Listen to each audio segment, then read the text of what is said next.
എല്ലാവർക്കും നമസ്കാരം. പുതിയൊരു വീഡിയോയിലേക്ക് സ്വാഗതം. പി.സി. ജോർജ് എന്ന ഒറ്റക്കൊമ്പൻ കേരള രാഷ്ട്രീയത്തിൽ ഇങ്ങനെ വെടിക്കെട്ടുകൾ ഇങ്ങനെ പൊട്ടിച്ചുകൊണ്ടിരിക്കുകയാണ്. ഏതാനും ദിവസങ്ങൾക്ക് മുന്നെയാണ് ചാനൽ ചർച്ചയിൽ നടത്തിയ ഒരു പരാമർശത്തിൻ്റെ പേരിൽ പി.സി. ജോർജിനെ പോലീസ് അറസ്റ്റ് ചെയ്തിരുന്നു. അപ്പോൾ ഹൈക്കോടതിയാണ് ജാമ്യം കൊടുത്തത്. അപ്പോൾ ആ സമയത്ത് കേരളത്തിലെ രാഷ്ട്രീയ പാർട്ടികളും കേരളത്തിലെ മാധ്യമങ്ങളും ഒന്നടങ്കം പറഞ്ഞിരുന്നു, ഇത്തവണ പി.സി. പെടും, പി.സി. എന്തായാലും അകത്താക്കും, ആ പി.സി. അകത്താക്കും എന്നുള്ള രീതിയിൽ കാര്യങ്ങൾ അവതരിപ്പിച്ചിരുന്നു. പക്ഷേ ഹൈക്കോടതി എടുത്തിട്ട് കുടഞ്ഞെങ്കിലും ജാമ്യം കൊടുത്തു. അതിനുശേഷം ജയിലിൽ നിന്ന് പുറത്തിറങ്ങിയതിന് ശേഷം പി.സി. ജോർജ് മിണ്ടാതിരിക്കാൻ തയ്യാറുള്ള പി.സി. ജാമ്യം കിട്ടിയ ഉടനെ തന്നെ പുറത്തു വന്ന് മാധ്യമങ്ങളെടുത്ത് പറഞ്ഞിട്ടുണ്ടായിരുന്നു, അതായത് കേരളത്തിലെ ജിഹാദി ശക്തികൾക്കെതിരെ ഞാൻ മിണ്ടാതിരിക്കില്ല, ഇനിയും ശക്തിയുക്തം എൻ്റെ പോരാട്ടം തുടരും, ഒരു വിട്ടുവീഴ്ചയുമില്ല ഈ ജിഹാദി ശക്തികൾക്കെതിരെ എന്ന് ജയിലിൽ നിന്ന് പുറത്തിറങ്ങിയ ഉടനെ തന്നെ പി.സി. ജോർജ് പറഞ്ഞിരുന്നു. അപ്പോൾ ഇതുമായി ബന്ധപ്പെട്ട് കഴിഞ്ഞ ദിവസം പി.സി. ജോർജ് വീണ്ടും ഒരു വെടിക്കെട്ട് പൊട്ടിച്ചിരിക്കുകയാണ്. അത് കേരള രാഷ്ട്രീയത്തിൽ തന്നെ വമ്പൻ പ്രത്യാഘാതങ്ങൾ ഉണ്ടാക്കുന്ന ഒരു സംഭവമാണ്. എന്താണെന്ന് വെച്ച് കഴിഞ്ഞാൽ കേരളത്തിൽ ലവ് ജിഹാദിനെ കുറിച്ച്, അതായത് ലവ് ജിഹാദ് വീണ്ടും സംസാര വിഷയം, ചർച്ചാ വിഷയം ആക്കാൻ തന്നെയാണ് പി.സിയുടെ തീരുമാനം. കഴിഞ്ഞ ദിവസമാണ് മീനച്ചിൽ താലൂക്കിൽ മാത്രം 400 പെൺകുട്ടികൾ ലവ് ജിഹാദിൽ നഷ്ടപ്പെട്ടു എന്ന് പി.സി. ജോർജ് പറഞ്ഞത്. അതായത് അത് 41 പെൺകുട്ടികളെ മാത്രമേ തിരിച്ചു കിട്ടിയിട്ടുള്ളൂ. പിന്നീട് ഒരു കാര്യം പി.സി. ഒരു കാര്യം കൂടെ പറഞ്ഞിരുന്നു, അതായത് ക്രിസ്ത്യാനികൾ പെൺകുട്ടികളെ 24 വയസ്സിന് മുന്നേ കെട്ടിച്ചു വിടണം എന്നൊരു അഭിപ്രായം കൂടെ പി.സി. പാസ്സാക്കി. പിന്നെ അത് മാത്രമല്ല പാരൻസ് അതിൻ്റെ യാഥാർത്ഥ്യം മനസ്സിലാക്കണം. ലവ് ജിഹാദ് എന്നൊരു യാഥാർത്ഥ്യമാണ്, പാരൻസ് അത് മനസ്സിലാക്കിയിട്ട് ബിഹേവ് ചെയ്യണമെന്നും പറഞ്ഞു. പിന്നെ പി.സി. ഒരു കാര്യം കൂടി പറഞ്ഞു, മുസ്ലിം സമുദായത്തിലെ പെണ്ണുങ്ങളെ 18 വയസ്സാകുന്നതിന് മുന്നേ തന്നെ, അതായത് 18 വയസ്സായാൽ തന്നെ കെട്ടിച്ചു വിടുന്നുണ്ടോ ആ കുടുംബത്തിൽ, അതായത് അവരുടെ ആൾക്കാർക്ക്, അവരുടെ പെൺമക്കൾക്ക് ഇത്തരത്തിലുള്ള പ്രശ്നമില്ല. ക്രിസ്ത്യൻ സമുദായത്തിൽ തന്നെ വേറെ പ്രശ്നം അദ്ദേഹം ചൂണ്ടിക്കാട്ടി. അതായത് ഒരു പെൺകുട്ടിക്ക് ജോലി ഉണ്ടെങ്കിൽ 28 വയസ്സ് കഴിഞ്ഞാലും കല്യാണം കഴിപ്പിക്കുന്നില്ല. അതായത് ആ കുട്ടിയിൽ നിന്ന് മാക്സിമം എന്തെങ്കിലും സാമ്പത്തികമായ ലാഭം ഊറ്റിയെടുക്കാനാണ് കേരളത്തിലെ ക്രിസ്ത്യൻ സമുദായം ശ്രമിക്കുന്നത് എന്നും എന്താ പറയുക പി.സി. ജോർജ് പറഞ്ഞു. അതൊരു യാഥാർത്ഥ്യമാണ് കേട്ടോ. പ്രത്യേകിച്ച് ക്രിസ്ത്യൻ സമുദായത്തിനിടയിൽ ഇപ്പോൾ ആൾ പെട്ടെന്ന് കെട്ടിച്ചു വിടുന്നില്ല. 28 വയസ്സായാലും കെട്ടിച്ചു വിടുന്നില്ല. അവരുടെ ഫാമിലി എന്താണ്, ചിലപ്പം ഒരു എന്തെങ്കിലും ഡിപ്പെൻഡൻസി ഉണ്ടാവും, ഡിപ്പെൻഡൻസ് ആയിരിക്കും. അപ്പോൾ എന്താ പറയുക 28 വയസ്സ് കഴിഞ്ഞാൽ കല്യാണം കഴിച്ചു വിടുന്നില്ല. ഇതിനൊക്കെ പി.സി. എന്നാണ് വിമർശിച്ചിരിക്കുകയാണ്. അങ്ങനെ നടന്നാൽ പറ്റില്ല, 24 വയസ്സാവും തന്നെ പെൺകുട്ടികളെ കെട്ടിച്ച് വിടണം എന്നാണ് പറയുന്നത്. ഞാൻ പി.സി. ഒരു കാര്യം കൂടെ പറയുന്നതെന്ന് അറിയാം, അതായത് ഈ മദ്യം മയക്കുമരുന്ന് മാത്രമാണ് കേരളത്തിലെ വിഷയം. എല്ലാവരും ചർച്ച ചെയ്യണം, ഇതും ഒരു വിഷയമാണ്. ലവ് ജിഹാദ് എന്ന് പറയുന്നത് വലിയൊരു വിഷയമാണ്. പി.സി. തുറന്നടിച്ചിരിക്കുകയാണ്. അതായത് ഇപ്പം കേരളത്തിലെ മാധ്യമങ്ങളും കേരള സർക്കാരൊക്കെ ഈ ഡ്രഗ്സിനും ആൽക്കഹോളിനും നല്ല കാര്യം തന്നെയാണ്. പക്ഷേ ഈ ഒരു യാഥാർത്ഥ്യം കൂടി കേരളത്തിൽ എന്താ പറയുക ക്രിസ്ത്യൻ സമുദായം മനസ്സിലാക്കണം. പ്രത്യേകിച്ചും കൂടുതലും ഇപ്പോൾ നടക്കുന്നത് ക്രിസ്ത്യൻ സമുദായത്തിലാണ്. മുമ്പ് ഈ കുറുവിലങ്ങാട് ബിഷപ്പ് പറഞ്ഞല്ലോ, അതായത് ലവ് ജിഹാദ്, നർക്കോട്ടിക് ജിഹാദൊക്കെ ഇവിടെയുണ്ട്. അപ്പോൾ ആ സമയത്തൊക്കെ എന്തൊക്കെ കോലാഹലങ്ങളായിരുന്നു. അപ്പോൾ അന്ന് പി.സി. പറയുന്നത് വെച്ചാൽ ഇത്രയും അന്ന് SDPക്കാരും ഈ ലീഗുകാരും എല്ലാവരും, അതായത് ഒരു മതത്തിൻ്റെ പേരിൽ എല്ലാവരും ഈ പള്ളിയിൽ അച്ഛനെ വളഞ്ഞപ്പോൾ, ബിഷപ്പിനെ വളഞ്ഞപ്പോൾ താൻ മാത്രമേ മുന്നിലുണ്ടായിരുന്നു എന്നാണ് പി.സി. പറയുന്നത്. ശരിയാണ്, പി.സി. ജോർജ് മാത്രമാണ്, പി.സി. ജോർജും BJP മാത്രമാണ് ഈ ബിഷപ്പിന് സപ്പോർട്ടായിട്ട് മുൻപന്തിയിലുണ്ടായിരുന്നു. അന്ന് പി.സി. BJPയിലായിരുന്നില്ല, പി.സിയുടെ സ്വന്തം പാർട്ടി ജനപക്ഷം പാർട്ടി ആയിരുന്നു അന്ന്. അപ്പോൾ പി.സി. പറയുന്നത് കറക്റ്റാണ്. അന്നും ജിഹാദികൾക്കെതിരെ നെഞ്ചു വിരിച്ച് നിന്നത് പി.സി. ജോർജ് മാത്രമാണ്. ഇവിടെ ഞാൻ ഒരു കാര്യം ചോദിക്കട്ടെ, കേരള രാഷ്ട്രീയത്തിൽ ആർക്ക് പറ്റുള്ളൂ ഈ പി.സി. ജോർജ് കാണിക്കുന്ന ഈ ചങ്കൂറ്റം? അതായത് ഈരാറ്റുപേട്ടയിൽ, അതായത് കഴിഞ്ഞ തെരഞ്ഞെടുപ്പ് 2021 തെരഞ്ഞെടുപ്പ് സമയത്ത് ഈ ഈരാറ്റുപേട്ട ജിഹാദികളുടെ മുഖത്തോക്കി പറഞ്ഞില്ല, തൻ്റെ ഒന്ന് വോട്ട് എനിക്ക് വേണ്ടതെന്ന് പറഞ്ഞ മുഖത്തോക്കി പറഞ്ഞില്ല. കേരളത്തിൽ ആർക്ക് പറ്റുള്ളൂ? ആരിക്കത്തിൽ നട്ടല്ലുണ്ട്? ഇത്രയും ചങ്കുറപ്പുള്ള നേതാക്കന്മാർ ആരുണ്ട്? അതായത് ജിഹാദികളുടെ മുഖത്തോക്കി തൻ്റെ ഒന്നും വോട്ട് വേണ്ടതെന്ന് പറയാൻ കെൽപ്പുള്ള കപ്പാസിറ്റിയിൽ എന്താ പറയുക അതിന് ഉറപ്പുള്ള ലീഡർ ഇന്ന് കേരളത്തിൽ ആരുള്ളത്? ശരിയാണ്.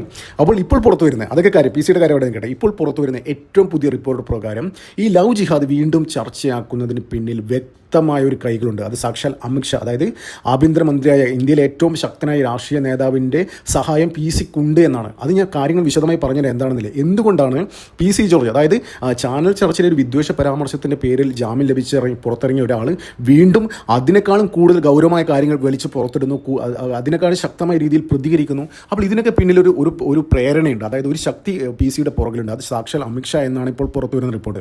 എന്താണെന്ന് വെച്ച് കഴിഞ്ഞാൽ ഇങ്ങനെ പറഞ്ഞ് കേരളത്തിലെ പ്രത്യേകിച്ച് SDPയും മറ്റേ കേരളത്തിലെ മുസ്ലിം ലീഗിനൊക്കെ പ്രൊവോക്കേറ്റ് ചെയ്തിട്ട് എന്താ പറയുക എന്തെങ്കിലും ആക്ഷൻ, അതായത് ഒരു പ്രതിഷേധം അങ്ങനെയൊക്കെ സംഭവിപ്പിക്കുക, അവരെ കളത്തിലേക്ക് ഇറക്കുക. ഇപ്പോൾ പി.സിക്കെതിരെ പ്രതിഷേധം അതൊക്കെ ആയിട്ട് ഈ SDPക്കാരെ എന്താ പറയുക കളത്തിലേക്ക് ഇറക്കുക, അവർ മാക്സിമം പ്രൊവോക്കേറ്റ് ചെയ്യുക എന്നുള്ള തന്ത്രമാണ് പി.സി ഇപ്പോൾ പ്രയോഗിക്കുന്നത്. അതിന് വ്യക്തമായ കാരണമുണ്ട്.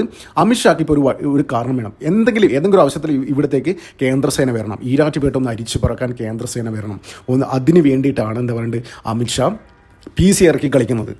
അപ്പോൾ ഇനിയിപ്പം ഇതുമായി ബന്ധപ്പെട്ടാണ് എന്താ പറയുക ഇവിടെ എന്താ പറയുക നമ്മുടെ ഈരാറ്റുപേട്ടയ്ക്ക് അടുത്ത് വെച്ച് നടക്കയിൽ വെച്ചിട്ടാണ് കുറേ എന്താണ് കേരളം മൊത്തം കത്തിക്കാൻ പോകുന്ന അത്രയും അപകടകരമായ സ്ഫോടക വസ്തുക്കൾ കണ്ടെടുത്തത്. ഇതൊക്കെ കൊണ്ടുവന്നത് ആരാണ്? ഇതൊക്കെ ഇവിടെ സപ്ലൈ ചെയ്യുന്നത് ആരാണ്? ഇപ്പം എന്താ പറയുക പാറമടക്കാരാണ് കൊണ്ടുവന്നത്. പക്ഷേ അവർക്കൊരു ലൈസൻസിന് എന്താ പറയുക ലൈസൻസിൻ്റെ അകത്ത് നിൽക്കുന്ന കാര്യങ്ങൾ അത്രയും കാര്യങ്ങൾ മാത്രമേ അവർക്ക് ക്യാരി ചെയ്യാൻ പറ്റൂ. അപ്പോൾ അതിന് വെളിയിൽ നിൽക്കുന്ന കാര്യങ്ങൾ, അതിനപ്പുറത്തുള്ള എമൗണ്ടിലുള്ള ആംസ് ആൻഡ് അമ്യൂണിഷൻസ് ആരെങ്കിലും ക്യാരി ചെയ്തിട്ടുണ്ടെങ്കിൽ അതിനെന്തെങ്കിലും ഇൻറ്റൻഷൻ ഉണ്ടാവും. അത് തന്നെയാണ് പി.സി കേന്ദ്ര അന്വേഷണ ഏജൻസികളെ കൂടെ അറിയിച്ചത്. അപ്പോൾ പി സിക്ക് ഇപ്പോൾ കിട്ടിയിരിക്കുന്ന ഒരു ടാർഗറ്റ് എന്ന് വെച്ച് കഴിഞ്ഞാൽ മാക്സിമം ഇവരെ പ്രൊവോക്കേറ്റ് ചെയ്യുക, SDPക്കാരെ പ്രൊവോക്കേറ്റ് ചെയ്യുക, അവരെ കളത്തിലിറക്കുക, എങ്ങനെയെങ്കിലായിട്ട് ഇങ്ങോട്ട് കേന്ദ്ര സേനയെ കൊണ്ടുവരിക. അതാണ് പി സിയുടെ ഉദ്ദേശം. പിന്നെ അതിന് ശരിക്കും ചുക്കാൻ പിടിക്കുന്ന സാക്ഷാൽ അമിത്ഷാ തന്നെയാണ്. അതായത് അമിത്ഷാക്ക് എന്താ പറയേണ്ടത്, ഇപ്പോൾ SDP ഏകദേശം ഏപ്രിൽ മെയ് മാസത്തോടുകൂടി SDP നിരോധിക്കുന്നതിൽ ഒരു ഘട്ടം എത്തിയിട്ടുണ്ട്.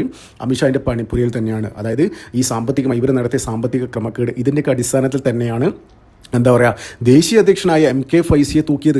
നിങ്ങളൊരു കാര്യം ഓർത്തായിരുന്നോ, ഈ PC ജോർജ് ചാനൽ ചർച്ചയിൽ നടത്തിയ പരാമർശത്തിൻ്റെ പേരിൽ, അതായത് അന്ന് PC പറഞ്ഞതെന്ന് വെച്ച് കഴിഞ്ഞാൽ എല്ലാ മുസ്ലിങ്ങളും തീവ്രവാദികളാണ്, എല്ലാ മുസ്ലിങ്ങളും കുറേ ഹിന്ദുക്കളെയും ക്രിസ്ത്യാനികളൊക്കെ ഇവിടെ കൊന്നൊടുക്കിയിട്ടുണ്ട്, അവരൊക്കെ പാകിസ്ഥാനിലേക്ക് പോട്ടെ എന്നാണ് ചാനൽ ചർച്ചയിൽ പറഞ്ഞത്. ശരിക്കും അതിനുശേഷം അദ്ദേഹം പറഞ്ഞ സ്റ്റേറ്റ്മെൻറ്റ് തിരുത്തി. അതിന് എനിക്ക് തെറ്റുപറ്റിപ്പോയി. അതായത് എല്ലാ മുസ്ലിങ്ങളല്ല, ഒരു വിഭാഗം മുസ്ലിങ്ങളെ മാത്രമാണ് താൻ ഉദ്ദേശിച്ചതെന്ന് അദ്ദേഹം തിരുത്തി പറഞ്ഞു.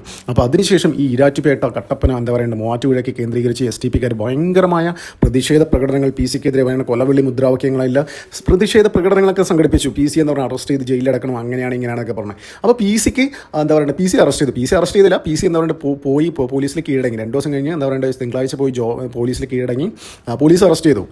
എന്നിട്ട് അതിനുശേഷം എന്താ സംഭവിച്ചത്, PC ജയിലിൽ ജാമ്യം കിട്ടി പുറത്തിറങ്ങിയ സമയത്ത് തന്നെ ഇവരുടെ ദേശീയ അധ്യക്ഷനെ തന്നെ തൂക്കി അമിത്ഷായുടെ പിള്ളേർ.